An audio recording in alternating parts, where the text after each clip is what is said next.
வணக்கம்மா. வந்து lights on YouTube channel நேயர்களுக்காக இப்போ உங்களை வந்து நான் நேர்காணல் பண்ண போகிறேன். உங்களை நிறையா தடவை பார்த்துருக்கேன், தெருக்களில் வந்து நிறையா இடங்களில் பார்த்துருக்கேன். நிறைய பேர் சொல்லியிருக்காங்க, இந்த அம்மா வந்து கைரேகை பார்க்குறாங்க, நீங்கள் பாருங்கள் நல்லா பார்க்குறான்ற மாதிரி சொல்லியிருக்கிறாங்க.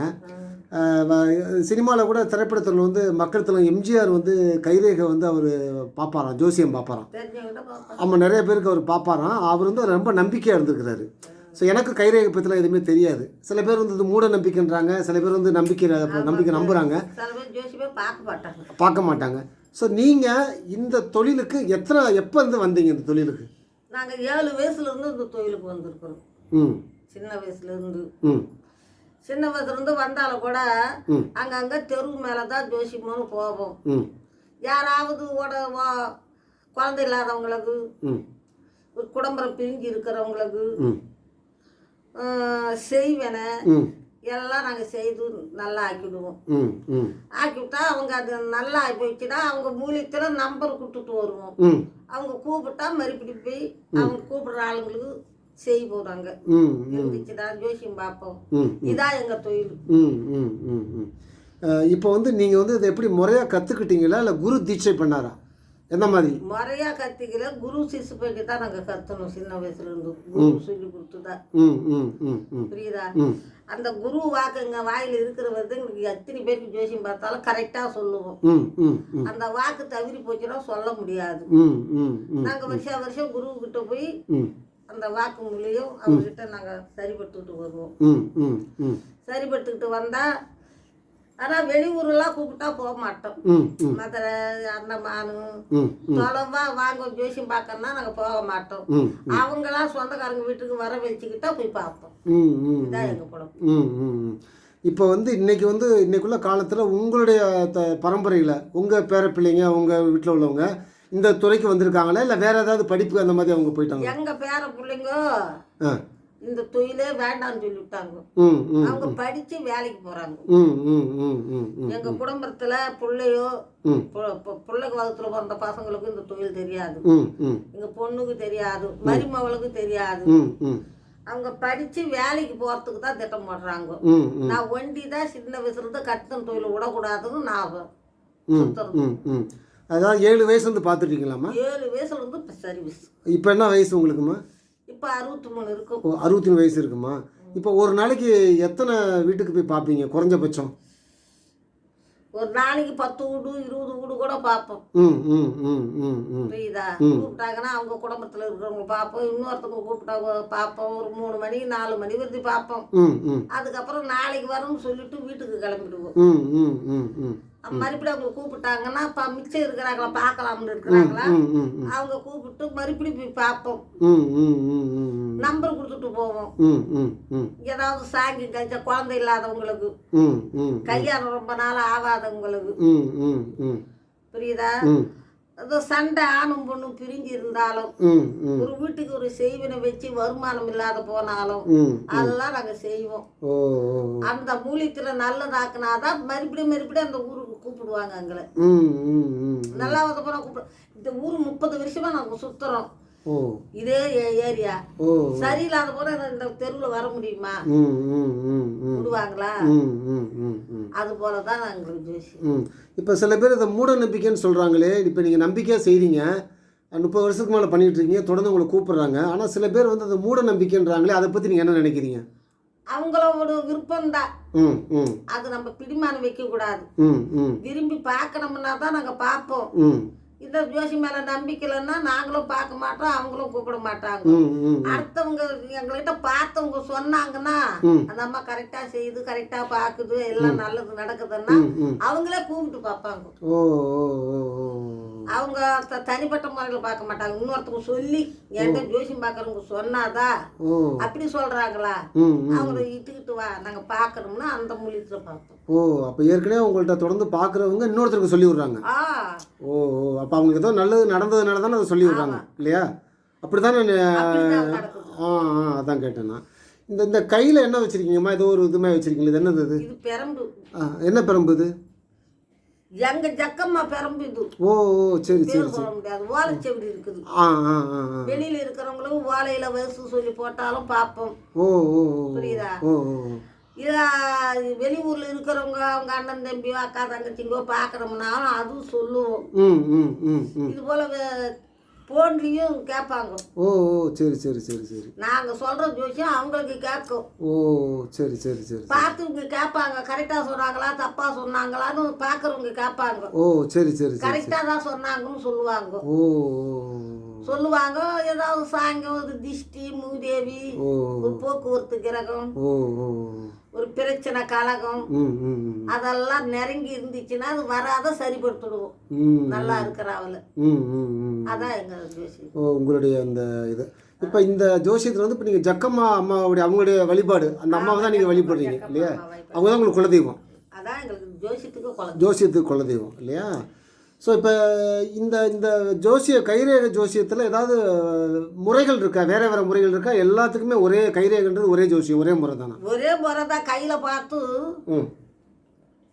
ஓகே ஓகே கையில் பார்த்து அவங்க குடும்பத்தில் இருக்கிற முறைகள்லாம் நாங்கள் சொல்லுவோம். ஓ மண்ணில் வீட்டில் பிரச்சனை இருந்தாலும் போக்குவரத்து ஒரு ஆபத்து வந்தாலும் அது கைரேகளை பார்த்து சொல்லுவோம். அதில் அவங்க நம்பிக்கைப்படுவாங்க.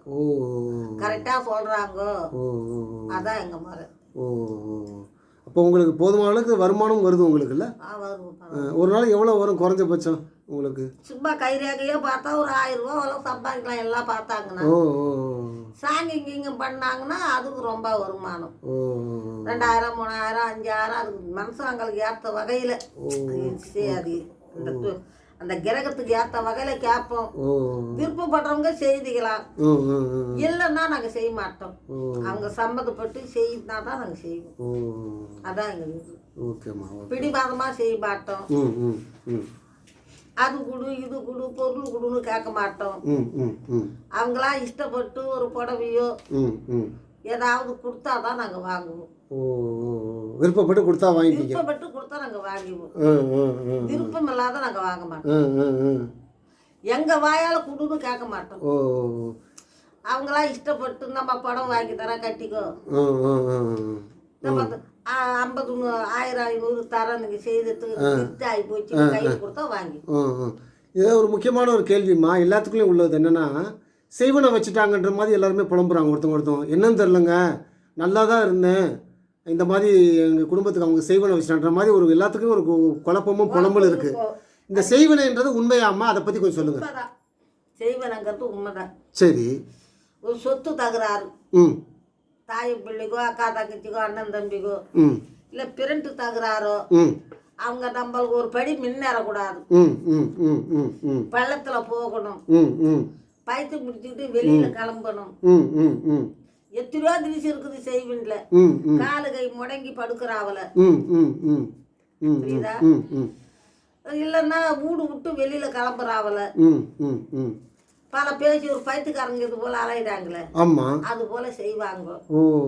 அது அவங்க விருப்பப்பட்டு இப்படி இருக்குதம்மான்னு சொன்னா அது நாங்கள் சரிப்படுத்தி கொடுப்போம். இப்போ நீங்கள் வந்து அந்த மாதிரி யாருக்காவது செய்வினை வந்து எடுத்துருக்கீங்களா? எடுத்துருக்கிறோமே. அதை பற்றி ஏதாவது உங்களால் சொல்ல முடியுமா? ஒரு மறக்க முடியாத ஒரு அனுபவம் இருக்குது? அதாவது மறக்க முடியாத அனுபவம்னா, வீட்டுக்குள்ள இட்டுட்டு போய் அந்த பையன்மா இப்படி இருக்கிறான்னு சொல்லுவாங்க. அவங்க ஜோசியத்துல சொல்லுவோம், இது சரிப்படுத்தி கொடுக்குறோம்மா, செய்து நல்லா ஆக்கிடுவான்னு கேட்பாங்க.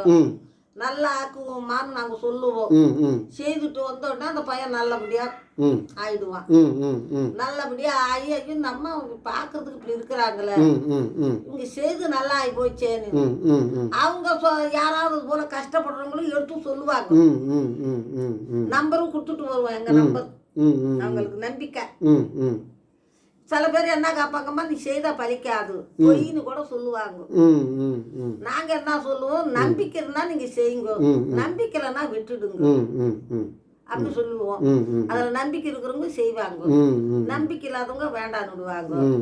அவங்க செய்து அவங்களுக்கு நல்லது நடந்துச்சுன்னா இன்னொருத்தவங்களுக்கு சொல்லுவாங்க, சொந்தக்காரங்களோ இல்ல கஷ்டப்படுறவங்களுக்கோ, இது போல ஒரு ஜோசிகாரம்மா வராங்க, அவங்க செய்தது நல்லா ஆகி போச்சு நீ இவங்க எடுத்து சொல்லுவாங்க. அவங்க என்ன பண்ணுவாங்க, நம்மாவை கூப்பிடு, நாங்க பார்க்கணும். அப்படிதான் நம்ம போர் போட்டோமா இப்படி பார்க்கலாம்னு கூப்பிடுறாங்க ஜோசியம். நீ வரியான்னு கேட்பாங்க. நாங்கள் வரோம்மா. வந்து அந்த வீட்டுக்கு அவங்க வீடு காட்டினாங்கன்னா அந்த வீட்டில் அவங்க குறைகள் சொல்லி நாங்கள் ஜோசியம்மா இது போல செய்யணும் போகணும்னா சில பேர் தம்பி காசு இருந்தால் செய்துக்குவாங்க. சில பேர் 1ஆம் தேதியோ 10ஆம் தேதியோ கெடு விற்பாங்க. ஃபோன் அடித்து வர சொன்னால் நாங்கள் போய் செய்துப்போம். அதான் எங்கள் பிரச்சனை. இந்த தொழிலை வந்து ரொம்ப சந்தோஷமாக செஞ்சுட்டு இருக்கீங்க. நான் இத்தனை வருஷமா பண்ணுறீங்க. ரொம்ப ஆச்சரியமான விஷயம் அது. இதுன்னா இந்த ஊரே பார்த்துக்க இந்த ஒரு 4 தெருவுதான். ஓ 4 தெருவுதான். இந்த ஊருக்கு 30 வருஷமா பார்க்காதவங்க இல்லை. ஓ சூரிய நகர் இந்த மாதிரி அடிக்கடிக்கு 25 வருஷமா வரியான்னு ஒரு அம்மா கேட்கும். இந்த அம்மா அடிக்கடிக்கு வருது. இந்த அம்மா அவங்களுக்கு தெரியும். அப்படி கேட்பாங்க. அப்படி நாங்க தவறுதலா செய்து தப்பா செய்தா அந்த ஊருக்கு வர முடியுமா? கண்டிப்பா முடியாது. அந்த போனாமுலித்து தானே நீங்க கூப்பிட்டு ஜோசியம் பார்த்தீங்க. கண்டிப்பா கண்டிப்பா. இல்லைன்னா நீங்க பார்த்துருப்பீங்களா? கண்டிப்பா கண்டிப்பா. அவங்க முலித்துல ஒரு 4 வீடு காட்டினாங்க. ஜோசியம் பார்த்தா அன்னைக்கு வந்தது. அது போலதான் நாங்க என்ன சொல்லுவோம், இவ்வளவு காசு ஆகும். இருக்கிறவங்கிட்ட 2000 3000 4000 கூட வாங்குவோம். இல்லாதவங்ககிட்ட ஒரு 1000 500 கூட வாங்கி செய்வோம். ஏழைங்களா இருந்தா அப்படியே வெய்து கேட்க மாட்டோம். நீ பறிச்சதுன்னா பின்னால கொடு. இப்ப பூஜை காணிக்கு வெய் 1000 500 ஒரு 2000 3000 இது பூஜை பண்ணணும் செய்துக்கிறதுக்கு சொல்லுவோம். அவங்க என்ன கேட்பாங்க, அம்மா இவ்வளவு காசு கேட்குறீங்களே நாங்க இல்லாதப்பட்டவங்க பார்த்து சொல்லும்மா. ஒரு 3000 சொன்னா 1500 ரூபா தர செய்து கொடுமான்னா கூட செய்து கொடுப்போம். காசு இல்லாதவங்க அம்மா இது பறிச்சதுன்னா நீ பிள்ளால எனக்கு ஏதாவது செய்யணும்னு கேட்போம். ஏதோ அவங்க கையில் கிடைச்சது புடவை புது புடவை கடைக்கு போய் வாங்கிட்டு வந்து கொடுக்குறவங்க இருக்கிறாங்க. அந்த புடவைல காசு வச்சு கொடுக்குறவங்க இருக்கிறாங்க. ஒரு 1000 500 அவங்க மூலியத்துல நம்ம சம்பாதிக்கிறோமா? அவங்க எப்படி நம்ம கேட்கறது? அவங்களா விருப்பப்பட்டு கொடுத்தா நாங்கள் வாங்கிடுவோம். சரிங்கம்மா சரிங்கம்மா. ரொம்ப ரொம்ப சந்தோஷம். லைட்ஸ் ஆன் யூடியூப் சேனலுக்காக நீங்கள் வந்து உங்களுடைய அனுபவத்தை பகிர்ந்துக்கிட்டதுக்காக எங்கள் லைட்ஸ் ஆன் யூடியூப் சேனல் நேயர்கள் சார்பாக ஜோசியக்காரம்மாவுக்கு எங்களுடைய நன்றியை தெரிவிச்சுக்கிறோம். நன்றிம்மா, நன்றி. Thank you thank you thank you.